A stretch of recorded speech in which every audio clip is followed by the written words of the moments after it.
राधे कृष्णा। कृष्ण भक्तों को मेरा प्रणाम। तो हम अब पढ़ेंगे अपना 4th वाला पेज। वह भगवद गीता को अच्छी तरह से समझ सकता है। कहने का तात्पर्य यह है कि भक्त को भगवान के प्रत्यक्ष रूप से संबंधित होना चाहिए। जो ही कोई भगवान का भक्त बन जाता है तो ही उसका सीधा संबंध भगवान से हो जाता है।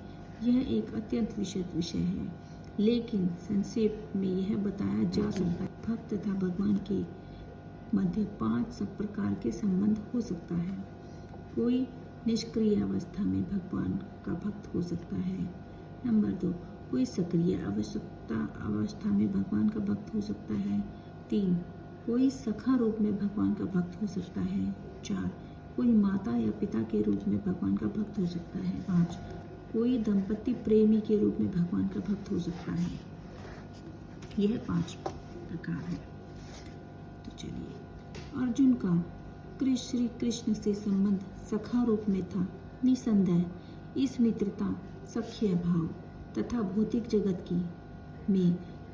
जगत में पाई जाने वाली मित्रता में पाताल का अंतर है। यह दिव्य मित्रता है जो हर किसी को प्राप्त नहीं हो सकती।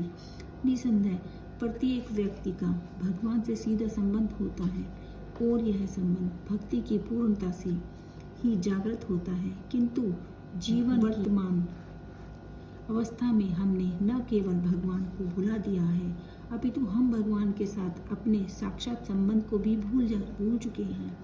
लाखों करोड़ों जीवों में से प्रत्येक जीव का भगवान श्री कृष्ण के साथ नित्य विशिष्ट संबंध है।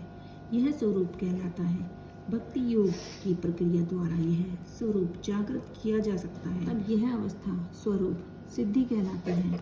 यह स्वरूप की अर्थात स्वाभाविक या मूलभूत स्थिति की पूर्णता कहलाती है। अतएव अर्जुन भक्त था और वह भगवान के संपर्क में मित्र रूप में था। हमें इस बात पर विशेष ध्यान देना चाहिए कि अर्जुन ने भगवद गीता को किस तरह ग्रहण किया। इसका वर्णन 10वीं अवध में 10, 12, 14 इस प्रकार हुआ है। अर्जुन ने कहा, आप भगवान परम धाम, पवित्रतम, परम सत्य हैं। आप साक्षात दिव्य आदि पुरुष, अजन्मा तथा महानतम हैं। नारद अस्ति, देवल तथा व्यास जैसे समस्त महामुनि आपके विषय में इस सत्य की पुष्टि करते हैं और आप स्वयं मुझसे घोषणा कर रहे हैं। हे कृष्ण, आपने जो कुछ कहा है उसे पूर्ण रूप से मैं सत्य मानता हूँ। हे प्रभु, न तो देवता और न असुर ही आपके व्यक्तित्व को समझ सकते हैं। हंस भी कहा।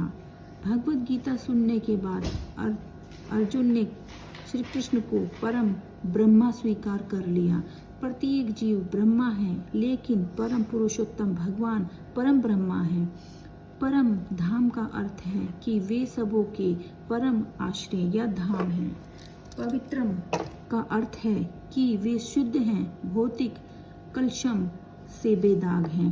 पुरुषोत्तम का अर्थ है कि वे परम भोक्ता हैं। साक्षात अर्थात यादि सनातन, दिव्यम अर्थात दिव्य, आदि वेदम, देवम भगवान, अजन्मा तथा विभुम अर्थात महानतम है। कोई यह सोचा कि चूंकि श्री कृष्ण अर्जुन के मित्र थे, अतएव अर्जुन यह सब